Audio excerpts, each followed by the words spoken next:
ויליאם קנטרידג' נולד ב-1955 ביוהנסבורג. הוא בן לעורכי דין יהודים ממוצא ליטאי, שהיו מעורבים במאבק נגד האפרטהייד בדרום אפריקה. הוא למד אומנות ומשחק, רצה להיות שחקן והתפשר על אומנות.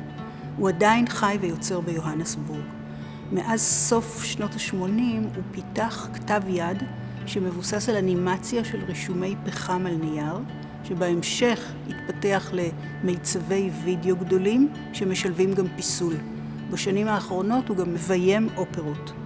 על מיצב הוידאו ביתר מתיקות נגנו את הריקוד, הוא עבד במהלך 2014-2015.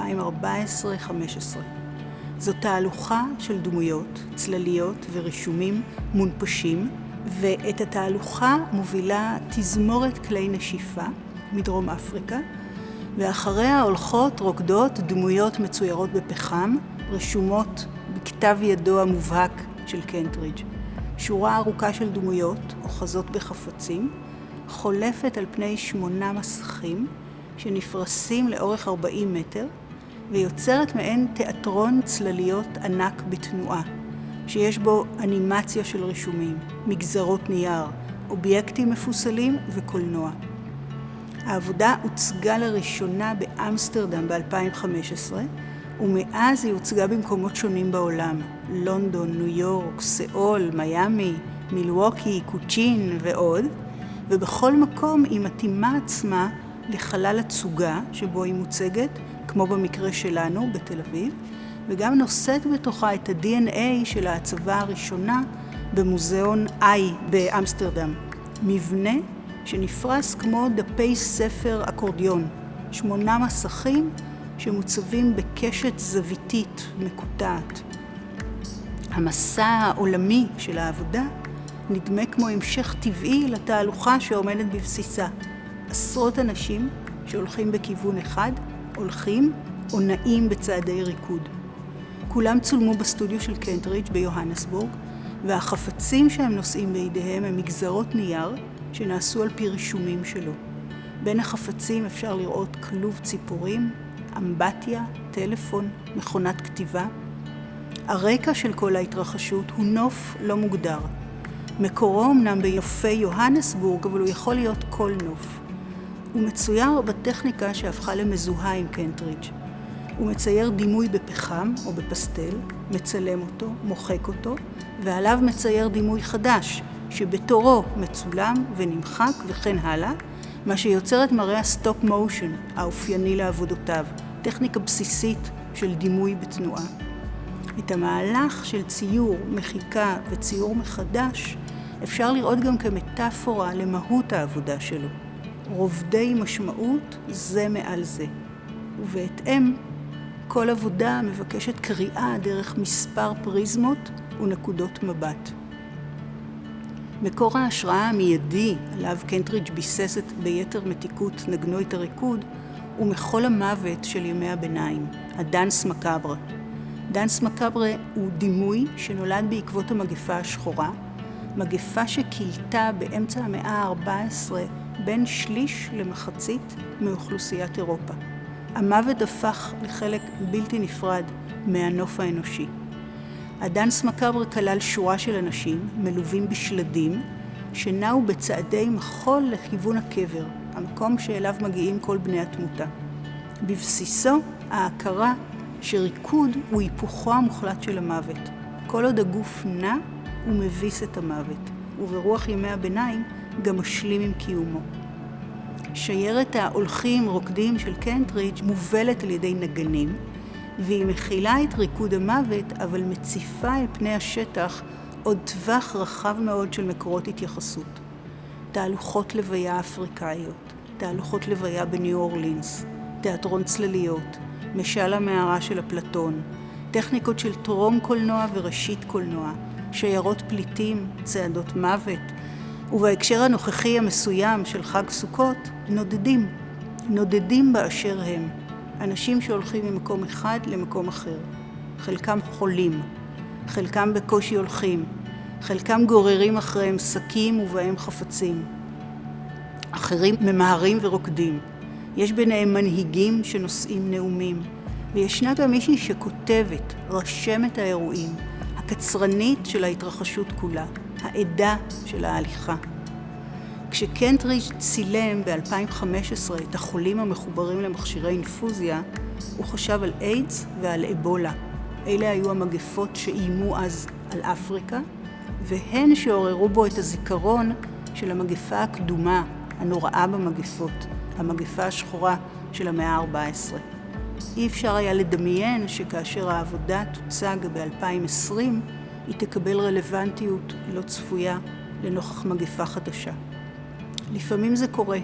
המציאות החיצונית מחלחלת לתוך האומנות וצובעת אותה בצבעים חדשים, שלא היו בה בעת שנוצרה. זהו אולי גם סימן לגדולתן של יצירות אומנות, היכולת שלהם לספוג הקשרים חדשים ולהצמיח קריאות חדשות עם הזמן. קנטרידג' התכוון בהתחלה לקרוא לעבודה דאנס מקאבר, על שם ריקוד המוות של ימי הביניים, אבל הוא חשש שהכותרת תצמצם את ההתבוננות בעבודה, ולכן הוא בחר בכותרת הפיוטית ביתר מתיקות נגנו את הריקוד, שהיא פרפרזה על שורה משירו של פאול צלן, פוגת מוות. צלן כתב את פוגת מוות סמוך לתום מלחמת העולם השנייה, בסוף 1944, תחילת 45, וזהו אחד מהשירים המטלטלים שנכתבו בעקבות השואה, והוא נתפס לא אחת כתשובה לדברים שאמר אדורנו ב-1949, לכתוב שירה אחרי אושוויץ זו ברבריות. בבית השלישי של פוגת מוות כתב צלן, ואנחנו קוראים את זה בתרגום של שמעון זנדבנק, הוא קורא, המתיקו יותר לנגן את המוות. המוות אומן מגרמניה. הוא קורא, האפילו יותר לפרוט על כינור, ואחר תעלו כעשן באוויר. בהמתיקו יותר לנגן את המוות, צלן התייחס במפורש לתזמורות שניגנו באושוויץ, בזמן שאנשים הובלו לתאי הגזים. ואילו קנטרידג' מחליף את המילה מוות במילה ריקוד, במקום more sweetly play the death, כפי שמופיע בתרגום לאנגלית של פוגת מוות, הוא קרא לעבודה שלו more sweetly play the dance. כך שההפניה לצלן מצד אחד מנכיחה את המוות, אך גם נחלצת ממנו, ריקוד במקום מוות. המילה המושמטת, המוחלפת, ממשיכה בכל זאת לרחף מעל העבודה, ממש כמו המוזיקה הסוחפת של תזמורת כלי הנשיפה. מוזיקה קצבית, מלאת חיוניות. ריקוד ומוות מתחלפים ביניהם ונוכחים במקביל לאורך כל 15 הדקות של ביתר מתיקות נגנו את הריקוד. את הכוריאוגרפיה של השיירה יצרה דדה מסילו, רקדנית וכוריאוגרפית מיוהנסבורג, שמופיעה לקראת סיומה של התהלוכה.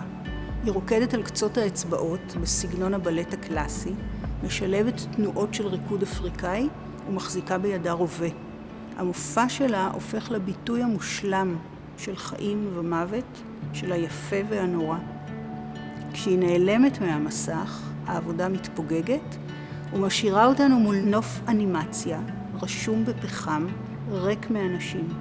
ואז מיד הכל מתחיל מחדש, ושוב שיירה של אנשים תלך משמאל לימין על רקע נופים צחיחים בשחור לבן.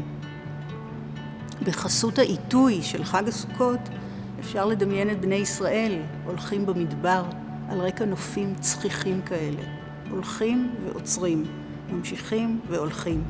וייסעו ויחנו, צעירים ומבוגרים. אנשים שנושאים איתם פריט יחיד שמזכיר להם בית שעזבו מאחור, וגם מדרבן אותם להמשיך קדימה לקראת בית חדש. ואם כבר חגי תשרי באוויר, הטקסיות של התהלוכה עשויה להזכיר גם את ההקפות של שמחת תורה. מתפללים מוציאים את ספרי התורה מארון הקודש, ועורכים עם המקפות בתוך בית הכנסת, תוך שירה וריקודים. ילדים נושאים דגלים וקישוטים אחרים. בדומה למחזוריות של העבודה של קנטרידג', גם ההקפות קשורות למהלך מחזורי. הן מסמנות את סיום המחזור השנתי של קריאת התורה, ואת תחילתו של מחזור קריאה חדש. בין אם ביתר מתיקות נגנו את הריקוד, מזכירה לנו שיירות פליטים במדבר, מסע סופני של מוכי מגפה או כל טקס אחר, התהלוכה המונומנטלית נדמת כלא פחות מהליכה אפית של הקיום האנושי. השילוב בין הדמויות ההולכות על שלל האפיונים שלהם, קצב המוזיקה ואווירת התהלוכה, עוצר נשימה וגובר על המורבידיות של ריקוד המוות ושל ההפניה לפוגת מוות של צלן שמרומזת בכותרת. כשיש אומנות, יש חיים.